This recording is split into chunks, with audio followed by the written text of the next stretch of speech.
They said humanity's story would end before the sun's set. The alien council laughed as they cast their judgment, claiming Earth would fall in hours. To them, we were fragile, soft creatures bound to a dying world. To them, we were a curiosity, a fleeting spark in the void destined to fade. But they never understood what it means to be human. They never saw the fire that burns when we are cornered, the unity that rises when survival itself is on the line. In the silence before the storm, every human heart carried the same unspoken vow. If this was to be our final stand, it would echo so loudly that the galaxy would never forget our name. And when the first strike came, when the stars themselves seemed to tremble, the question was no longer whether humanity would fall. It was whether the galaxy could survive what we had become. Before the war, before the galaxy even knew our name, Commander Elias Cade lived a life so ordinary it could have been anyone's. A soldier by training, a father by choice, a man clinging to the fragile normalcy that Earth still offered. His mornings began with the same ritual: black coffee, a brief call to his daughter before school, and the silent walk to the defense compound that overlooked a city buzzing with fragile hope. Humanity had only just reached the stars. The colonies were young, scattered outposts of steel and stubbornness. We were new to the interstellar stage, stumbling into a galaxy ruled by ancient powers, empires so vast their borders looked like the painted strokes of gods across the star maps. Among them sat the Council, not of guidance or peace, but of power. An assembly of species older than our history who prided themselves on predicting the fate of lesser civilizations. When humanity arrived, fragile ships pushing against the edge of possibility, the Council watched and laughed. They had seen our kind before, they said. 1,000 ambitious species who thought they could rise, who believed they could carve out a place among the stars. Every one of them had crumbled. The Council declared that humanity would be no different. And yet, Elias remembered the exact words, carried across the channels and repeated on every colony world. Humans will fall within hours of true war. Their spirit is untempered. Their survival is impossible. The galaxy believed it. Billions accepted it as law. Entire species placed wagers on the hour humanity would burn. But Elias? He stood in the quiet before dawn, looking up at the sky, and felt something different. He didn't see defeat. He saw a storm gathering. Because ordinary though he was, Elias had seen what the Council had not. He had marched with human soldiers through frozen tundras where machines froze solid and men still pressed on. He had witnessed colonies rebuild after disasters that should have broken them. He had seen a single mother on Mars drag 3 children through a collapsing dome with nothing but bloodied hands and raw willpower. The Council could measure fleets, calculate odds, run simulations, but they couldn't measure that. Still, doubt lingered. Even Elias couldn't silence it entirely. As he tucked his daughter into her bunk aboard a cramped orbital station, she asked him the question every child carried in whispers. "Papa, will the aliens really come for us?" He had smiled, soft and tired. "Maybe. But if they do, they'll learn what Earth is made of." A promise spoken gently, though his heart weighed heavy with the truth. Because the warning signs had already begun. Alien fleets repositioning along the borders, trade partners pulling away, silent transmissions crackling with threats. And then, the day came. The Council convened. Their verdict echoed across the stars. The human experiment ends. Their defiance will last no more than hours. The words struck like a death sentence, sealing humanity's fate in the minds of billions. On alien worlds, crowds gathered to watch humanity's final moments like an execution broadcast across the stars. Elias stood in the command deck when the message arrived. Around him, Officers shifted, some pale, some trembling, some defiant. They all knew what it meant. An invasion, not of planets, but of destiny. He thought of his daughter, of every child on every fragile colony, of the laughter of the council. And in that moment, something unyielding hardened in him. This was no longer about battles or borders. This was about proving once and for all that humanity's fire could not be measured, could not be predicted, could not be extinguished in hours or ever. The war was coming. The council believed the end had already been written. But Elias Cade, and every soul under his command, was about to show them that humanity doesn't play by anyone's script. It wasn't fire raining from the sky. It wasn't a fleet descending in blinding fury. It was silence. One moment, the comms channels buzzed with chatter from outlying colonies, traders, and patrol craft. The next, they went dark. Whole sectors swallowed in stillness. Elias Cade stood in the command deck of the Terran Defense Fleet's flagship, the Resolute, staring at the blank feeds. His officers scrambled to re-establish contact, voices cracking with urgency. He knew what it meant before anyone said the words. The council was moving, and when they moved, it would not be with hesitation. Scout vessels shredded at the edge of Sol's space. An outpost on Titan erased in a single pulse of exotic energy. The alien fleet had crossed into human territory, not to probe, but to annihilate. "They're testing us," muttered Captain Anya Velasquez beside Elias. Her voice was low, bitter. "Testing how long until we break?" Elias shook his head. "No. They've already decided. This is the execution all across Earth and its colonies. The Council's decree played on alien networks. The human experiment ends today. Billions watched, some with grim satisfaction, others with pity. And on human worlds, families clutched one another as the first shadows of war reached them. The Council commanded fleets older than Earth's nations. Ships layered in technologies humans barely understood. Entire species fought under their banners, armies bred and perfected for war. Humanity? We had scavenged tech from broken treaties, jury-rigged innovations, and soldiers trained in desperation. But we had something the Council could never account for: imagination, desperation, and a refusal to accept inevitability. 30 human ships against 100 alien war forms. Elias's fleet wasn't supposed to win. They were supposed to delay, to bleed, to remind the Council of humanity's fragility. But Elias had no intention of playing that role. He studied the enemy formation. The aliens moved with perfect symmetry, their ships an elegant lattice of firepower and shield. To the galaxy, that formation was invincible. To Elias, it was brittle glass. "Break into 5 wings," he ordered. "Scatter patterns, random burns." His officers blinked. "Sir, we'll lose coherence." That's the point. They expect human ships darted at insane vectors, ignoring the neat patterns of galactic war doctrine. Pilots burned engines past safe limits, diving into debris fields, using Jupiter's magnetic storms as cover. They didn't fight like soldiers of an empire. They fought like survivors, feral, unpredictable, desperate. Alien admirals, expecting a neat collapse, suddenly found themselves blind. Their predictive matrices failed, fire arcs missed, their formation cracked.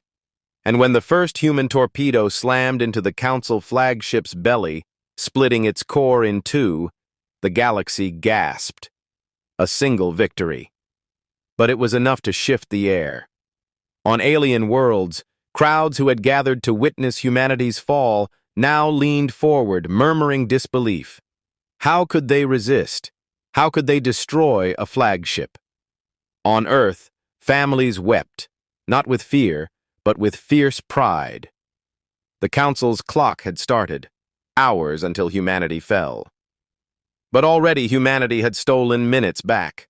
Entire fleets poured into human space. Dozens of worlds came under siege. And everywhere, Elias's name spread. His tactics, his defiance became a spark. Colonists armed themselves, engineers rewired defenses, miners on Mars welded cannons to ore haulers. Farmers on Luna retooled water pumps into missile tubes. Humanity was not waiting to be saved. Humanity was fighting with everything it had. And still, the cost was horrific. Elias's fleet lost half its number over Europa. Families were torn apart on burning colonies. Civilian ships packed with refugees vanished into silence as Council fleets cut them down. The galaxy watched, waiting for humanity to crumble. But crumble we did not. At Titan, humans used orbital refineries as weapons, igniting entire rings of gas to swallow alien warships in fire. At Ceres, militia fighters flew mining drones loaded with explosives into enemy carriers, detonating them from the inside. At Ganymede, engineers collapsed an ice cavern onto a landing force, burying 1,000 alien soldiers alive. Everywhere the pattern repeated.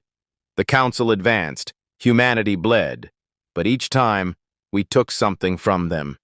Every minute stolen was another strike against the Council's arrogance. As the Resolute and its battered companions dropped from FTL, the Council's assembly erupted in laughter.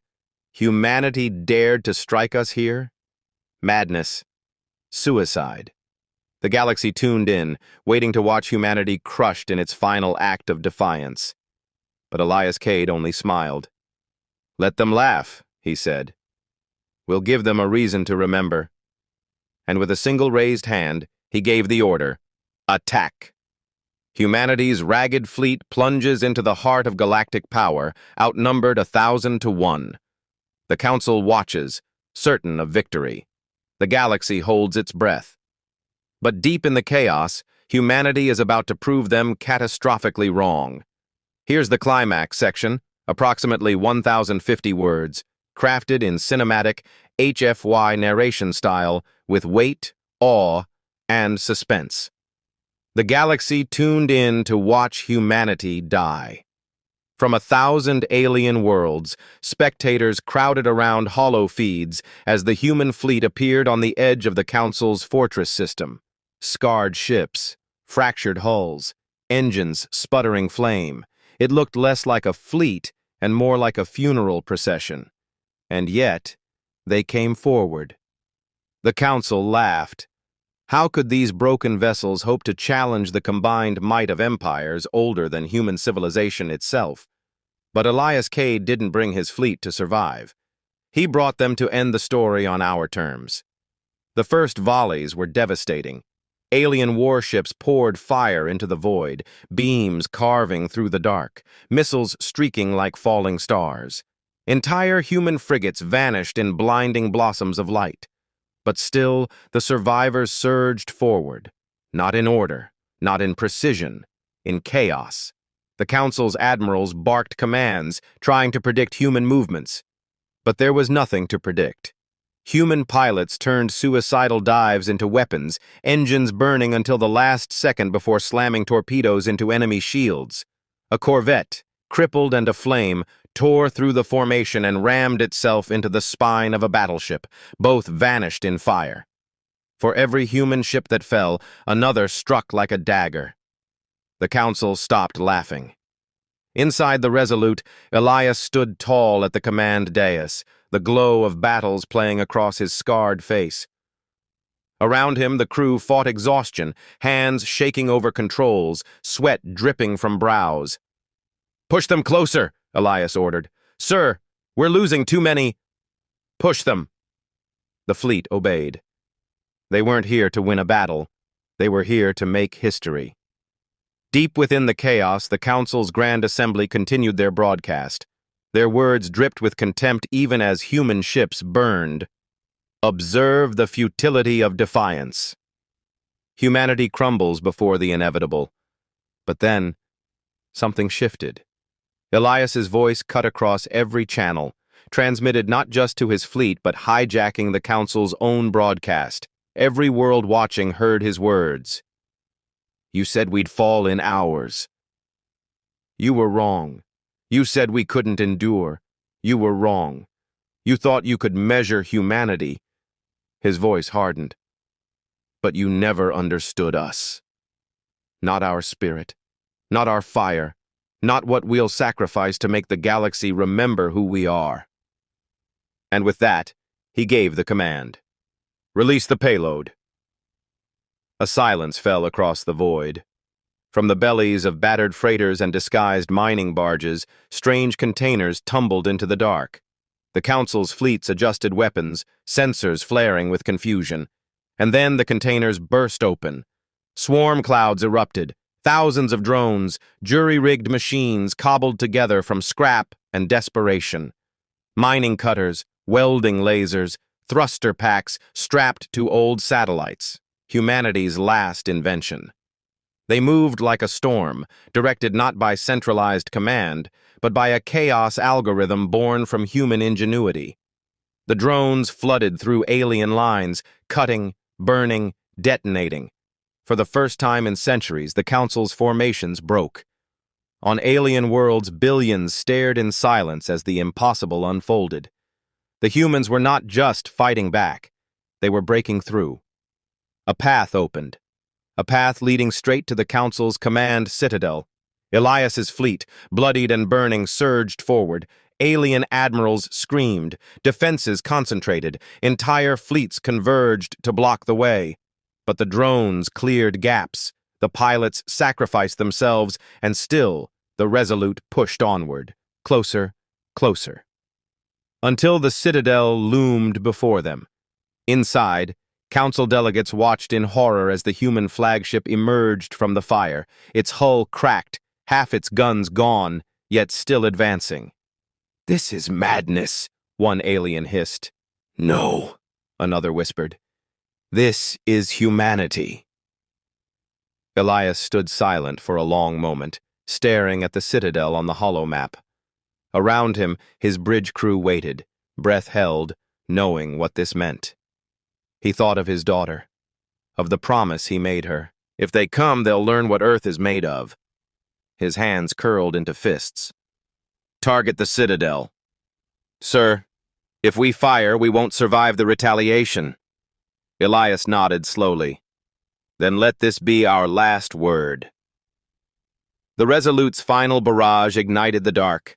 Every surviving ship poured its fire into the heart of the Council. Beams tore through the citadel's shields. Explosions shattered its spires. The galaxy watched as the unthinkable happened. The Council's seat of power, the symbol of galactic dominance, burned. In that moment, humanity changed everything. We weren't supposed to last an hour. And yet, in minutes, we struck down the very empire that mocked our survival. The galaxy stared in stunned silence, but as the citadel crumbled, new danger bloomed. The Council's reinforcements surged from hyperspace, an ocean of warships, more than humanity could ever face. On the Resolute, flames licked the walls. Systems failed. The hull groaned like a dying beast. Elias looked around at his crew, tired, wounded, resolute. Every one of them ready to burn with him. He raised his voice one last time, transmitted across the stars. "You thought humanity would vanish without a sound.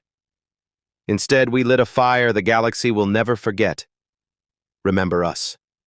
Remember what we did here. Remember that when the Council laughed, we proved them wrong." The broadcast cut. The holo feeds went dark. And the fate of the Resolute, and Elias himself, was swallowed in flame. The battlefield was quiet now, not silent. Wreckage still burned, metal still groaned, and somewhere in the void, broken alien transmissions stuttered across the stars like the cries of dying gods. But compared to the storm that had consumed the galaxy only hours before, it was quiet. Captain Elias Kane stood on the bridge of the Resolute Dawn, gazing through the fractured viewport at what remained of the Hoare Dominion's grand fleet. 1,000,000 tons of warships, slagged and shattered. Once, their armadas had stretched like black tides across 100 worlds. Now they drifted like the bones of sea monsters left rotting on a shore. The war that was supposed to last centuries had ended in minutes. Elias could feel the weight of it pressing on his chest. Not triumph, not joy, something heavier. The staggering realization that humanity had done what no council, no coalition, no empire had ever managed. They had faced the predators of the stars, and not only survived, but ended them. The crew around him worked in hushed voices, every movement carrying the disbelief of victors who hadn't yet convinced themselves they were alive.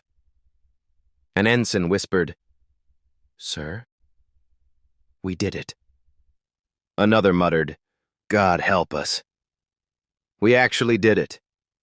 But Kane knew what none of them would admit aloud. Winning wasn't the hardest part. Surviving what came next was. He remembered the first days of the invasion.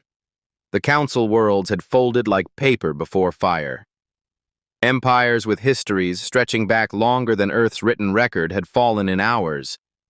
The Hoare hadn't just conquered, they had devoured, dismantled, extinguished. Humanity had been written off as another footnote in their endless dominion. But humans didn't bow. They endured. They resisted. They adapted. They did what no alien strategist ever calculated. They fought with desperation, with love, with fury. They fought not for empires or thrones, but for the children who hid in bunkers, for the old men who refused to leave their farms, for the promise that tomorrow might still exist. And when the Council predicted Earth's fall in hours, humanity wrote a new future in minutes. Now, across the galaxy, the news spread faster than light. Whole civilizations that had cowered under Hoare rule were rising in stunned silence. Some wept, some cheered, some fell to their knees whispering human names as if they were prayers. But among the survivors, one truth burned brightest. The galaxy would never again underestimate Earth. Kane closed his eyes, hearing his father's words echo in memory. "We don't choose to be extraordinary, son. The universe makes that choice for us. All we do is answer." And humanity had answered. He opened his eyes to the stars, uncharted, waiting, watching. For the first time, they seemed less like a battlefield and more like a promise. A blank canvas on which Earth would carve its place, not as victims, not as servants, but as equals, or perhaps something greater. The Alien Council had predicted humanity's extinction. Instead, they had witnessed humanity's ascension. Across the quiet bridge, a soft voice asked what everyone was thinking. "What happens now?" Elias Kane straightened, his gaze steady, his voice carrying the weight of more than victory. "Now," he said, "the galaxy learns who we really are." And with that, the silence of space seemed to shift. Not with fear, but with the first fragile breath of hope.